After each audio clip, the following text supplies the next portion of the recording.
Magandang araw po sa inyong lahat. Isa pong mahalagang paksa ng Catholic Social Teachings ay ang stewardship. Na ibig sabihin, tayo po ay mga katiwala ng Diyos. May tungkulin tayo sa mundo bilang tao. At lahat ng tao, hindi lang mga Kristiyano, lahat ay nilikha tayo na may tungkulin sa mundo, at ang tungkulin na tayo ginawang kawangis ng Diyos upang pangalagaan ang iba pang nilikha ng Diyos. Ito sana'y pumasok sa ating pananaw. Hindi tayo ang may-ari. Tayo'y katiwala lang. Ibig sabihin na dapat nating tatanungin ang may-ari, paano ko ba aalagaan ang pinakatiwala sa iyo? At pagkatapos po, mananagot tayo sa may-ari. Kung ginampanan natin na maayos ang tiwala na ibinigay niya sa atin. Kaya ang ating stewardship is a way of life. Ay paraan ng pamumuhay. Huwag natin naangkinin ang ating panahon, hindi atin yan. Huwag natin naangkinin ang ating buhay, hindi atin yan. Ang ating kayamanan, hindi atin yan. Ang ating talents, lahat mo'y katiwala. Katiwala lamang tayo. So yan po yung ating tatalakayin. No, tingnan po ang ating pagiging katiwala at sana po mamuhay tayo na may pananagutan sa Diyos. Kasi mananagot tayo sa Kanya kasi tayo'y mga katiwala lamang.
Tayo po ay mga katiwala. Katiwala ng ano? Ang bawat isa sa atin ay katiwala. Ginawa tayo ng Diyos sa katiwala. Ano pong scope ng ating pagiging katiwala? Tayo po ay katiwala ng buhay. Kaya ang buhay ay hindi atin.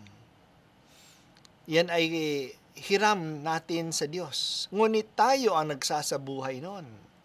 Sana isinasangguni natin sa may-ari ng ating buhay. Ano bang gusto mo sa buhay ko? At bandang huli, mananagot tayo sa may-ari ng ating buhay. At alam po natin, environment. Kaya ngayon, madalas pong gamitin, stewardship of the environment.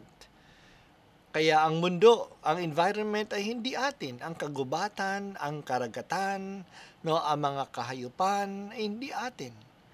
Pero ginawa tayong katiwala, palaguin natin ang mga bagay na yon.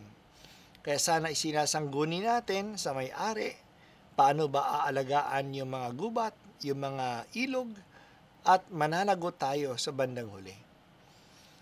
Kasama po dyan ay ang stewardship of time. Ganon din. Hindi naman tayo ang may-ari ng ating panahon. Pero tayo ang nagsasabuhay nun. Sana araw-araw, pagkagising natin sa umaga, isinasangguni natin sa may-ari ng ating panahon. Diyos, ano bang gusto mong gawin ko sa araw na ito? At bago tayo matulog, tinitingnan natin, ano bang ginawa ko sa araw na ito? Anong ginamit ko sa oras na ito? Tayo katiwala ng ating pananampalataya. Again, pananampalataya is a gift na ipinakalob sa atin nung tayo nabinyagan. Tayo nagsasabuhay nun. Sana po pinapalago natin ang ating pananampalataya. At mananagot tayo sa may-ari. Tayo ba ay nagsikap na isabuhay, pahalagahan ang pananampalataya? Tapos tayo ay katiwala din ng ating mga material treasures, ng ating kaperahan, ng ating mga ari-arian. Yan po ay biyaya din ng Diyos. Kaya isinasangguni din po sana natin sa Kanya. Ano pang gagamitin ko? Kapag tayo gumagastos, kahit na tinatanong ba natin sa may-ari, tama ba itong gagawin ko?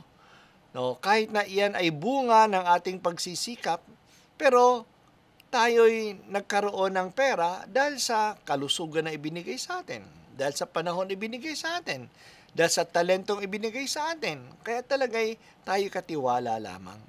At ipapakita na tayo katiwala lamang na iiwan din natin ang mga bagay na yan. Kapag tayo'y mamatay, wala naman tayong madadala sa mga ari-arian natin. Tayo'y katiwala ng ating bokasyon, ng ating posisyon. Bokasyon sa buhay. Ako pagiging obispo, ikaw ay pagiging may asawa, pagiging may pamilya. Yan ay katiwala lang tayo dyan. Hindi naman atin yan. Biyaya na binigay sa atin. Kaya mananagot tayo kapag hindi natin naalagaan ang ating bokasyon, pati ng ating posisyon. Ang pagiging mayor, ang pagiging councilor, ang pagiging president ng Parish Pastoral Council. Katiwala lang po tayo dyan. Huwag natin angkinin na atin na yan. Yan yung problema sa political dynasties. Parang inaangkina ng isang pamilya na sila na lang palaging mamumuno. At kuminsan handa pa silang manira, handa silang pumatay, para lang manatili sa kanila ang posisyon. Pero tayo'y katiwala. Katiwala din tayo ng ating mga capabilities and opportunities, ang ating mga talento, ang oportunidad na tayo nakapag-aral, oportunidad na tayo may posisyon sa isang organisasyon. Yan po'y pananagutan natin. And sinabi po ng Panginoon, to whom much is given, much will be expected. Kaya tingnan nyo, malawak pala ang scope ng stewardship natin. Pag-uusapan po natin yung spirituality of stewardship. Paano natin isasabuhay na ito? Mayroon pong 5 mga bagay na tatalakayin natin, bahagi, elements ng spiritualing ito. Ang isang element na napakahalaga ay we are God's creatures with a mission. Ito yung ating identity. Sino ba tayo? Ano ba tayo? Tayo po ay katiwala na ibinigay ng Diyos sa atin because we are His creatures. At ang misyon natin ay to be stewards. Tatalakayin po natin yan. Pangalawa, stewardship leads to reverence and awe, an attitude of profound respect, seeing God in all and all in God. Kung tayo ay tunay na steward, no, tayo po ay mayroong paghanga sa mga ipinakatiwala sa atin. Papahalagahan natin ito at nakikita natin ang ating paglilingkod sa Diyos sa pamamagitan ng wastong paggamit ng mga ipinakatiwala sa atin. So an attitude of reverence and awe. At pangatlong elemento, tayo po ay nagpapasalamat sa mga bagay na pinagkatiwala sa atin. Salamat sa aking pananampalataya. Salamat sa aking buhay. Kaya ang steward is always grateful. Na sino ba naman tayo na pinagkatiwalaan ng ganitong mga biyaya? And then, we are called to trust God because God has been so good to us. God has entrusted us with this mission. We trust na hindi na tayo pababayaan. So isa pong malaking bahagi ng ganitong pananagutan ay ang trust. At bandang huli, pag-ibig. Pag-ibig.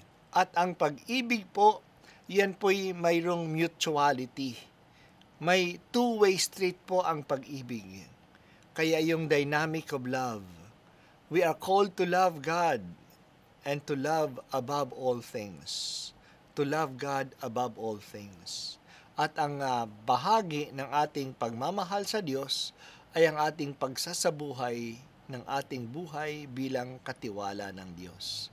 So yan po, mga simpleng mga bagay, no, na yan po ay naging bahagi ng ating pagsasabuhay.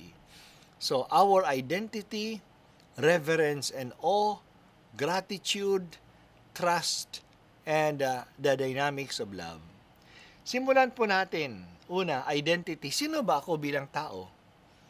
Ano ba ako bilang tao? Upang tanungin ang ating sarili, sino ba tayo bilang tao? Tanungin natin na may likha sa atin. Kasi hindi naman natin ginusto na maging tao. Nilagay tayo sa mundong ito.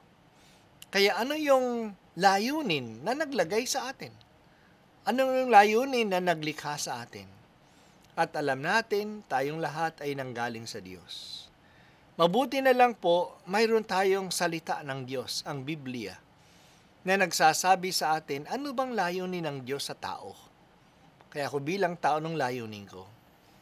Kaya sa Genesis chapter 1, verse 26 to 28, narinig po natin, God said, "Let us make man in our own image, in the likeness of ourselves, and let them be masters of the fish of the sea, the birds of heaven, and cattle, all the wild animals, and all the creatures that creep along the ground." So, nung linikha tayo ng Diyos, mayroon tayong example, mayroon tayong model na sinusundan. At yan po, walang iba kundi ang Diyos mismo. At yan yung ayon sa kanyang plano. We are created in the image and likeness of God. At kadugtong na kadugtong nito, ibig sabihin, paano natin maisa sa buhay ang ating image and likeness of God is by taking care of the fish, the birds, the animals, all creatures. Kaya nilikha tayo ng Diyos bilang katiwala ng ibang nilikha ng Diyos. At dito po natin ini-image ang Diyos. Naging larawan tayo ng Diyos sa ating pangangalaga sa ibang nilikha ng Diyos. Ganon din po sa Genesis chapter 2, verse 8 and verse 15. The Lord God planted a garden in Eden in the east, and there He put the man whom He had formed. The Lord God took the man and put him in the Garden of Eden to till it and care for it. So sa second narration about creation, dito po ipinakita sa atin na nilikha ng Diyos ang harden at nilagay ang Diyos ang tao sa harden upang ito'y alagaan, to till it and care for it. No. So kung sa chapter 1, ang ipinaalaga sa atin ay ang mga moving creatures, the birds, the fish, the animals.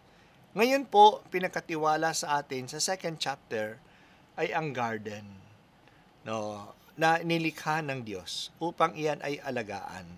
So, bahagi po ng ating nature ay alagaan ang mga ginawa ng Diyos. At sinabi po sa Catechism of the Catholic Church, number 2402, in the beginning, God entrusted the earth and its resources to the common stewardship of mankind to take care of them, master them by labor, and enjoy the fruits. The goods of creation are destined for the whole human race. Kaya ito po yung pagbasa, ating pag-unawa sa Genesis story, sa creation story, na all creation has been entrusted to us sa ating common stewardship upang ito po'y alagaan sa pamamagitan ng ating pagtrabaho and to enjoy its fruits. At ang buong mundo ay pinagkatiwala para sa lahat ng mga tao, hindi lang para sa iilan. So, yan po yung ating identity bilang mga tao. That's why creation is made for all and not only for some. Kaya hindi po makatarungan na iilan lang ang nag-i-enjoy ng creation at karamihan ay hindi. Kasi ito po'y binigay ng Diyos para sa lahat. That's why there is a social responsibility. Pananagutan para sa lahat. This is a social mortgage. Ibig sabihin parang may babayaran tayo kung ano mang mayroon tayo.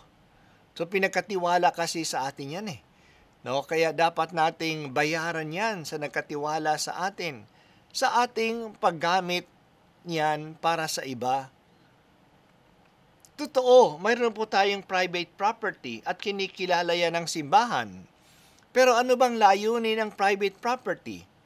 Sa Catechism for the Catholic Church, number 2403, sinabi po dito, the right to private property acquired by work or received from others by inheritance or gift.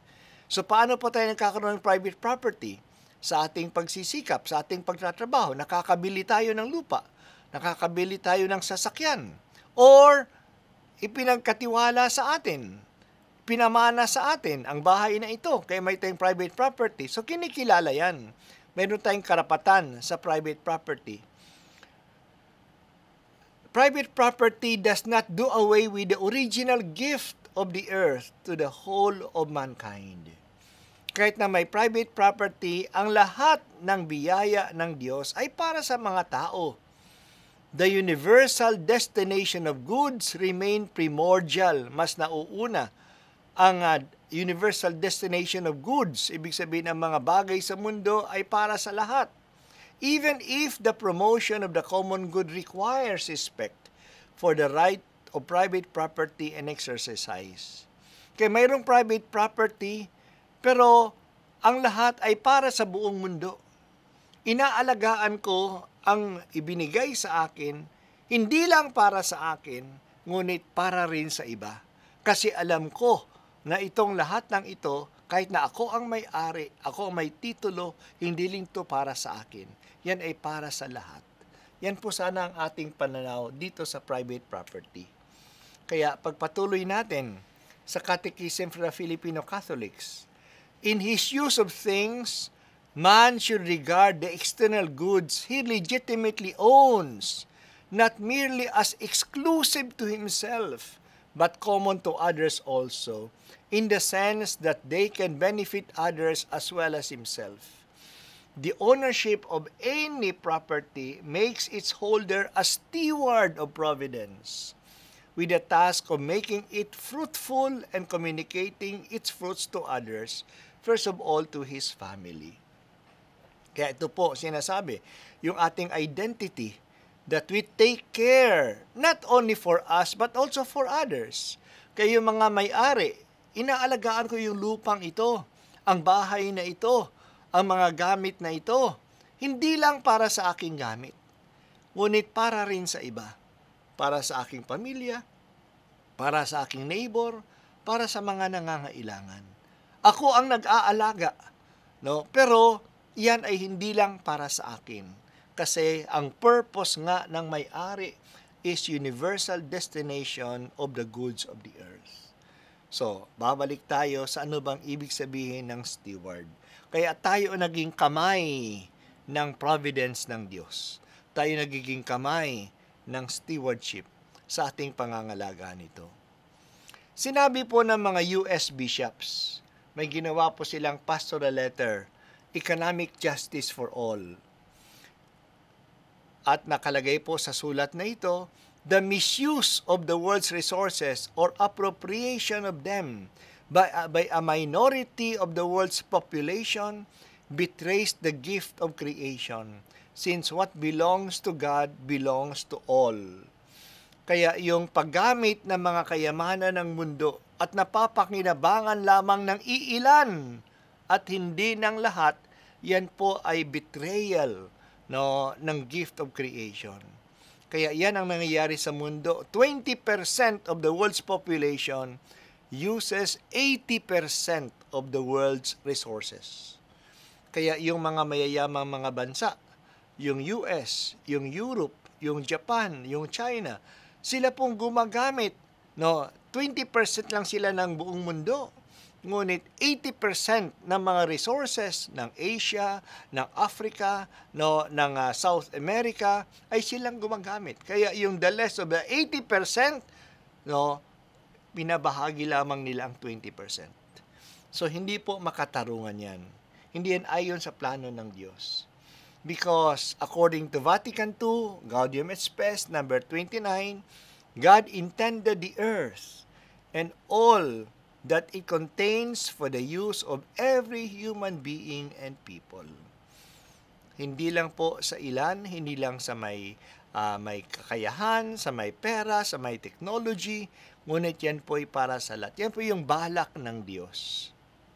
Kaya, anong dapat nating gawin? Kaya ito yung sinabi po ni St. Paul sa Romans chapter 12, verse 6 to 8. Since we have gifts that differ according to the grace given to us, let us exercise them. May mga gifts, may mga biyaya na binigay sa atin at iba-iba ang mga biyaya sa atin. Let us exercise, gamitin po natin. Kaya, ibigay siya ng example. If prophecy, in proportion to the faith. If ministry, in ministering. If one is a teacher, in teaching. If one exhorts, in exhortation. If one contributes, in generosity. If one is over others, with diligence. If one does acts of mercy, with cheerfulness. So, una po, sa mga gifts na ibinigay, gamitin natin. Whether that be prophecy, ministry, teaching, generosity, no, acts of kindness, gamitin natin.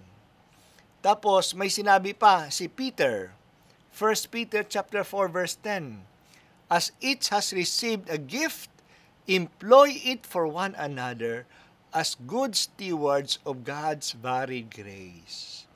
So, ano man gift sa atin, yan ay isang grace ng Diyos. So, not only na gamitin natin, but employ it for one another. So, yan po yung gusto ng Diyos. Ng kanyang varied gifts ay maibahagi sa iba. Kung ganun po ang nangyayari, wala po tayong inggitan. Kasi tayo naman ang nakikinabang sa grasya niya. Ang isang magaling umawit, kag kumakanta siya, natutuwa tayo.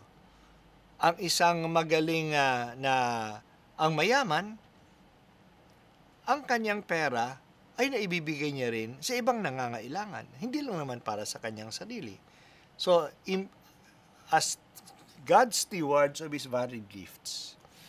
Kaya sinabi po ni St. Paul sa chapter 4, verse 1 ng 1 Corinthians, people must think of us as God's servants, stewards entrusted with the mysteries of God. Kaya dapat ang pananaw ng mga tao, ang pagtingin ng mga tao sa mga biyayang mayroon tayo ay stewards lang. tayo'y tagapamahala lang ng mga mysteries na ipinagkatiwala sa atin. Kaya anong dapat gawin ng steward? Kaya sabi natin, alagaan ang entrusted to him. Take care of whatever is entrusted to him. Ano ibig sabihin ng take care, pag-alaga? Una po na hindi sana iyan ay masayang. Hindi sana mawala ang gift na yan. Kaya nga, you have to use the gift para hindi po masayang. Pangalawa, put it into good use for oneself and for others. Gamitin natin. No, hindi po yan masasayang kung ginagamit yan. At hindi lang para sa sarili, para rin sa iba. It is returned with increase that is developed. Dinidevelop natin ang gift. Kaya yung pera, hindi dapat masayang, ini-invest natin para lumaki naman at maraming makinabang. Ang ating intelligence, nag-aaral tayo para mas marami tayong alam, mapakinabangan ng iba. No, yung ating skills, ginagamit natin at hindi lang para sa ating sarili. So it is developed. And magbibigay po tayo ng accounting. Hihingi po ng Diyos ng sulit. Paano mo ginamit? Kaya nandiyan transparency about the gifts that we have.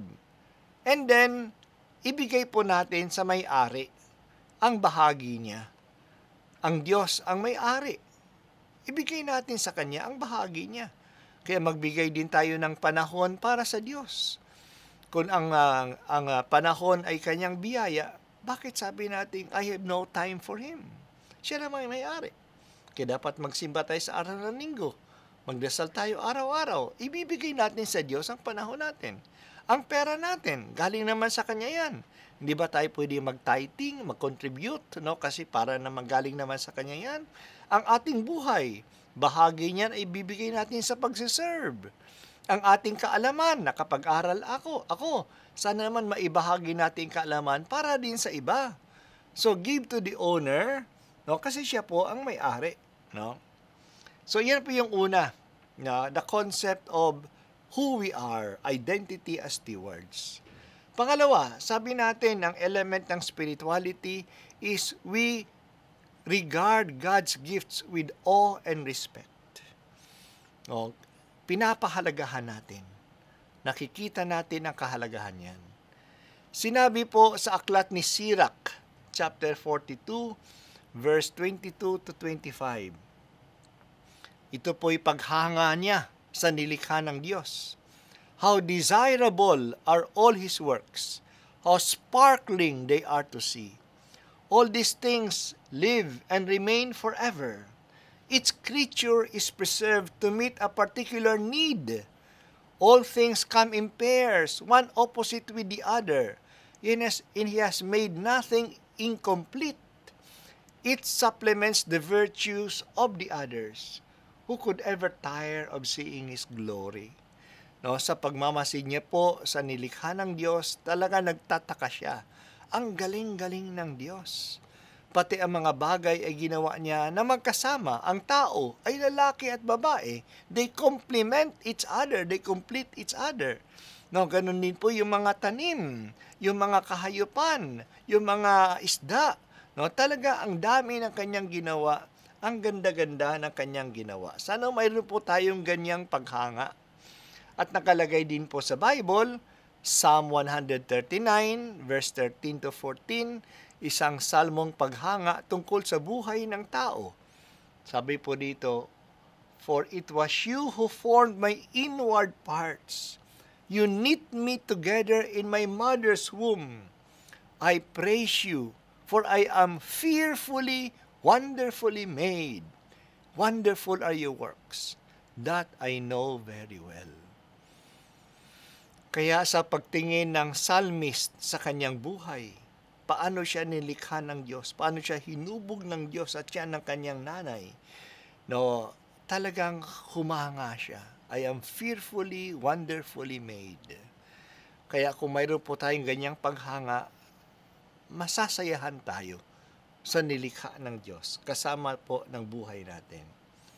Kaya ang attitude na dapat nating i-cultivate as stewards is great respect. great respect sa buhay, great respect sa kalikasan, great respect sa ating mga talents, and appreciation. No, pahalagahan natin. Makita natin ang beauty, ang kagandahan. Sapagkat totoo that the world is a sacrament of God. No, ibig sabihin na nakikita natin ang mukha ng Diyos sa mga bagay na kanyang ginawa. The sacramentality of the world. The sacrament is a sign of a greater reality. Yan din po ang mundo. Sacrament is a sign of a greater reality. Kaya huwag natin itong siraan. Kaya ang paningin natin sa sangnilikha ay hindi lang utilitarian. Ano bang gamit yan? Ano ba makukuha ko dyan? Magkano ba yan? Kuminsan yan lang tingin lang natin. Magkano ba yung bundok? Magkano ba yung puno? No, magkano ba yung karagatan? And not exploitative. No, extractive lang. Kuha ng kuha. I-exploit lang natin. Hindi dapat natin i-exploit, ngunit i-care natin. Pwede naman natin kunin. Pwede naman tayong mangisda. Pwede naman tayong pumatay ng hayop. Pero hindi to exploit, ngunit papalitan natin. Kaya mag-aalaga din tayo. No? So, yan po yung dapat nating pananaw.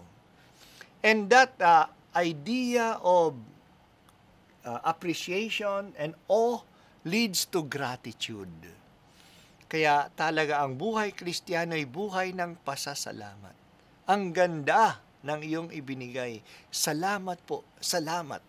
Attitude of gratitude. Kaya kung tingnan po natin ang ginawa ng Diyos sa buong mundo, we get an outlook of abundance. God is liberal in what He makes.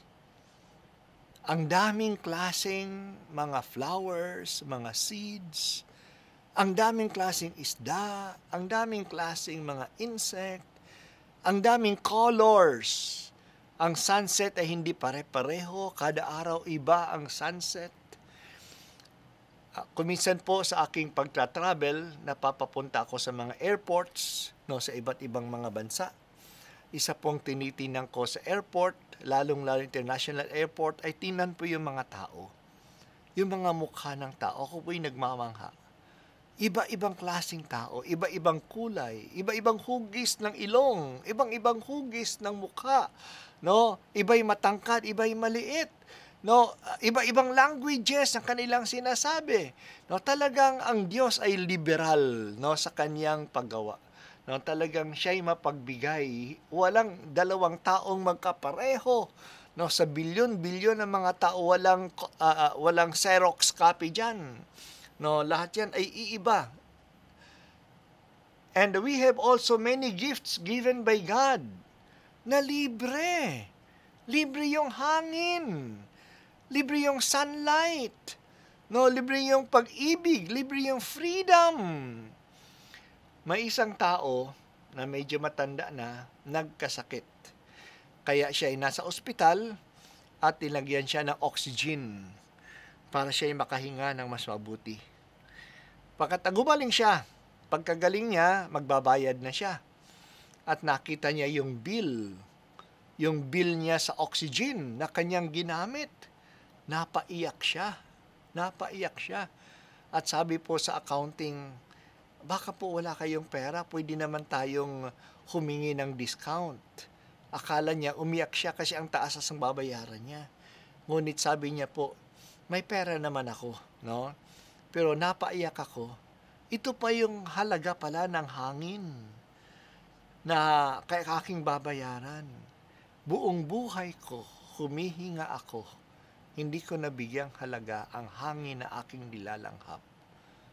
Mahal-mahal pala yun kung bigyan mo na ng presyo. Ganun po, no? Ang mga biyaya ng Diyos, ang mga colors, no? Wala pong babayaran tayo. Ang ganda ng mga sunset, no? Ang ating ang pag-ibig, ang freedom, those are given to us freely. Pero pagtingin naman natin sa mundo, ang mundo naman ang pinopromote ay ang outlook of scarcity. Ang Diyos ang pinopromote ay outlook of abundance, abundante, napakarami, libre lang. Ang mundo naman ay outlook of scarcity ang itinatanim sa atin. There are many things there that you do not have, so you are not happy. Kaya they are creating needs. Wala kang ganyang shampoo, wala kang ganyang toothpaste, wala kang ganyang pagkain, wala kang ganyang kotse. No? Kaya ibig sabihin, dapat magkaroon ka ng ganyan para maging masaya ka. So they create the needs. Hindi mo naman kailangan ng shampoo. Pero nakita mo, maganda pala. No? Creating needs. And you can get them on at a limited offer. Kaya may promo. Kailangan bumili ka, may promo, may sales. No, kailangan pumunta ka kasi may sales. Hanggang dyan lang yan. Tapos kasama din dyan, in order to get them, you have to buy them and buy them now. And you need money in order to buy. And with money, you can be happy because you can have all these things. Pero hindi naman totoo. Kailangan mo bang ganyang shampoo? Kailangan mo bang ganyang sabon? Mabili mo yan, masaya ka ba? Nakain mo yan, masaya ka ba? Nagkaroon ka ng ganyang cellphone, masaya ka ba? Pansamantala lang. So, yan po yung kinikreate niya. Scarcity. Wala ka kasing ganun Kailangan mabili yan No, yan yung consumerism. No, sa halip na i-enjoy ang mayroon, hinahanap natin yung wala. At kailangan tayong magbigay ng pera para makuha yung wala. Kaya, kailangan po natin talagang i-develop ang sense of gratitude. Kapag tayo ay grateful, tayo po'y masaya. May isa pong pangyayari sa buhay ni Jesus that would teach us about gratitude in a special way. At yan pong Luke chapter 17 verse 11 to 19. Yan po yung pagpagaling ni Jesus sa 10 ketongin. Itong 10 may ketong, lahat sila ay may pananalig kay Jesus. Lahat sila ay tumawag kay Jesus, Lord, have mercy. At lahat sila ay naniwala sa sinabi ni Jesus na may gagawin siya. Kaya sabi ni Jesus, punta kayo sa saserdote, magpakita kayo sa kanya. Lahat sila ay pumunta sa saserdote. Naniwala sila may mangyayari sa kanila. Pero lahat nga sila ay napagaling. Ngunit isa lang ang bumalik upang magpasalamat. Kaya medyo nalungkot si Jesus. Hindi ba 10 ang gumaling? Isa pa ang bumalik, isang dayuhan pa, isang Samaritano. At dahil siya ay bumalik at nagpapasalamat, sinabi ni Jesus, sige, tumuloy ka, natanggap mo ang kaligtasan. Hindi lang siya gumaling, siya'y naligtas. Kasi marunong siyang kumilala sa biyayang kanyang natanggap. Kaya ito'y panawagan sa atin to have that idea of gratitude. We need to stop. We need to return. We need to give thanks to the source of grace. Hindi ba ganyan ang ginagawa natin tuwing linggo? Tumitigil tayo sa ating pag-aaral, sa ating trabaho. Bumabalik tayo sa simbahan at nagpapasalamat tayo. Salamat, Panginoon. Sa buong linggong ito'y ako'y nakahinga. Sa buong linggong ito'y ako'y nakapagtrabaho. Sa buong linggong ito'y nandyan yung aking pamilya. Nandyan yung kalusugan. Magpasalamat. Kaya nga para sa atin, ang ating pagsamba sa Diyos ay Eucharistia. At ang ibig sabihin ng Eucharistia ay pasasalamat. Tayo ay nagsasamba kasi tayo ay nagpapasalamat sa Diyos. Sinasabi natin obligasyon ng pagsisimba. It's a debt of gratitude. Para sa atin, napakasamang isang taong walang utang na loob. Hindi nagpapasalamat. Isa sa mga bagay na itinuro natin sa mga bata, to say thank you. Ano mang natanggap, salamat po. Thank you. At yan ang ginagawa natin sa misa. No? Kaya, that's part of the spirituality of gratitude. Because we have been entrusted with so many gifts, the gift of life, the gift of health, the gift of time, the gift of vocation, the gift of capabilities and opportunities. let us stop, return to the Lord, and give thanks. The fourth element is trust. Dahil sa kinilala natin na ang Diyos ay mapagbigay, maaasahan natin siya. So we can trust Him. No, kung hanggang ngayon naalagaan ako, papabayaan niya ba ako? Kung hanggang ngayon nakapasa ako sa mga test, no, hindi niya ba ako tutulungan sa huling test na ito?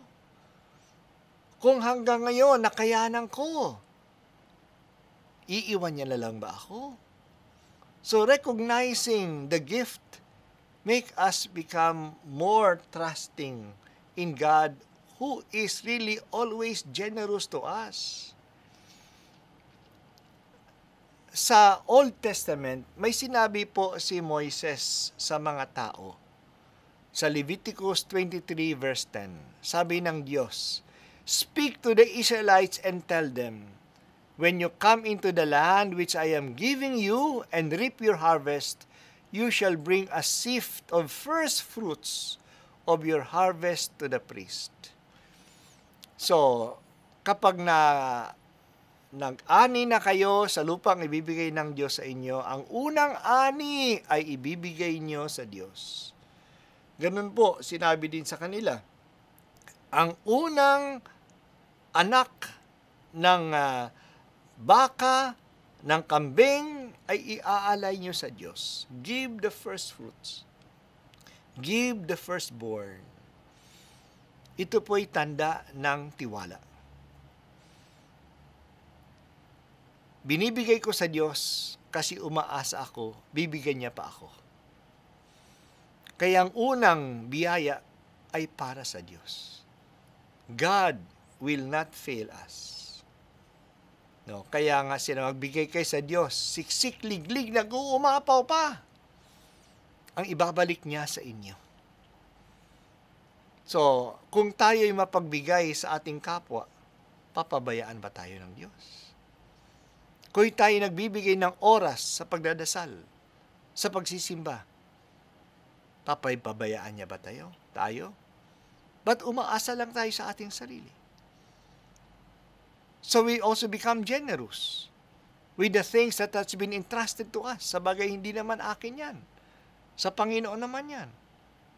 Kaya mahirap bang mabigay ng tithing ng 1/10? Sa bagay, 90% ay nasa iyo. 10% lang ibibigay natin sa Diyos. Kung ibibigay mo sa Diyos ang 10%, papabayaan ka ba? Kasi naging generous ka sa Kanya. So, nandyan yung trust. And because we are trustful, then we can be more generous in giving. At bandang huli, nandyan po yung dynamics of love. Ang true love is a reciprocity. It is not a one-way traffic. No. It is in the give and take that love grows. Kaya, may pagmamahalan kung may pagbibigayan. Pero kung totoo ang sinabi ng asawa, ako na lang palagi nag-uunawa. Ako na lang palagi nagsisikap. Ako na lang palagi nagtitiwala. Nagpapatawad. Kung totoo yung kanyang sinabi, nawawala na ang pagmamahalan. Kasi pagmamahalan ay ganun. Ngayon ako ang umunawa. Next time, ikaw naman. Nagpapatawad ka sa pagkukulang ko, magpapatawad ako sa pagkukulang mo. Nagtutulungan tayo sa trabaho. At dyan po lalago ang pagmamahal. Ganun din po ang pagmamahal natin sa Diyos. Hindi lang naman na tayo tagahingi lang, tagatanggap lang sa Diyos. May pagmamahal kung nagbibigay din tayo sa Diyos. Pero kung tayo tagatanggap lang, may pagkukulang tayo. Alam na alam po natin John chapter 3 verse 16. Ano ba yan? Alam yan, God so loved the world that He gave His only Son so that everyone who believes in Him may not perish but may be eternal life. And John chapter 3 verse 16. Pero alam nyo, mayroon din pala tayong 1 John chapter 3:16. Sa first letter of John chapter 3 verse 16. Kaugnay po niyan sa John chapter 3:16. May dagdag po.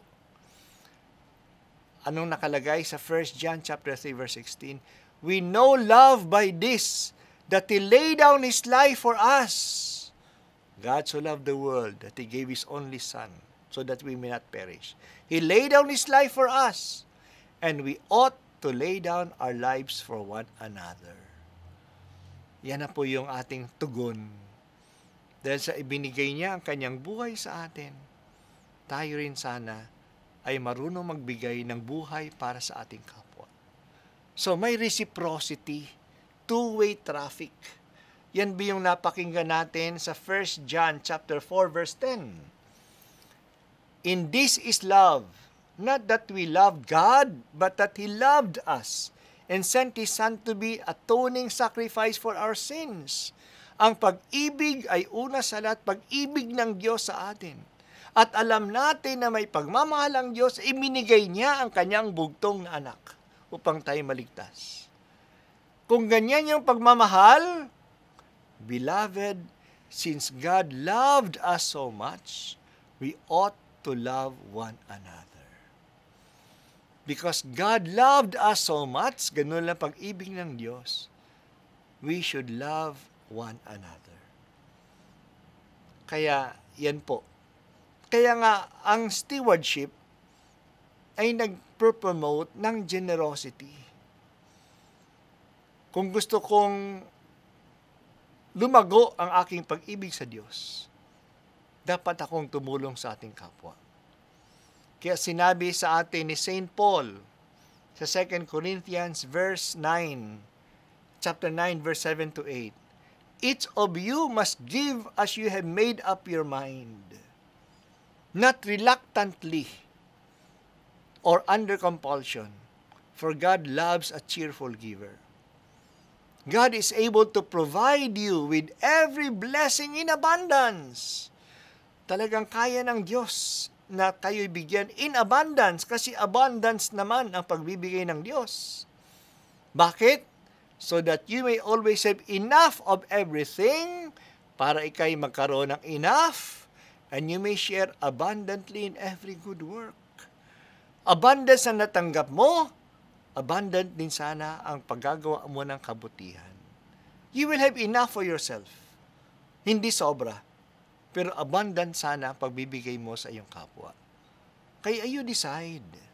Sana we are cheerful givers because we are stewards. At yan po yung gusto, no, ng may-ari, na maging mapagbigay tayo. Kasi yan po hindi lang para sa atin, para sa lahat. Yung mga US bishops, gumawa po sila ng liham, stewardship as a response, as a disciple's response. At dito po, maganda ang kanilang summary sa stewardship. Sabi nila, as Christian stewards, we receive God's gifts gratefully, cultivate them responsibly, share them with in loving justice with others, and return them with increase to the Lord. Una, receive God's gifts gratefully. Kinikilala natin, ina-appreciate natin, at nagpapasalamat tayo sa kanyang gifts. Pangalawa, cultivate them responsibly. Huwag nating pabayaan. Gamitin natin, no, para hindi mawala ang biyaya. Pangatlo, share them in loving justice with others. Loving justice! Justice! Kasi sila rin, ang iba, ay may karapatan sa biyayang yan. Hindi lang yan para sa atin. Tayo'y daluyan lang ng mga biyaya para sa lahat, para sa iba. And then in this way, we return the gifts with increase to the Lord. Apat po na mahalaga para sa isang Christian steward. Sana po ganyan ang pagsasabuhay po natin. Kaya nga, balikan po natin yung ating sinabi, summarize natin. Stewardship is a way of life rather than a single particular action.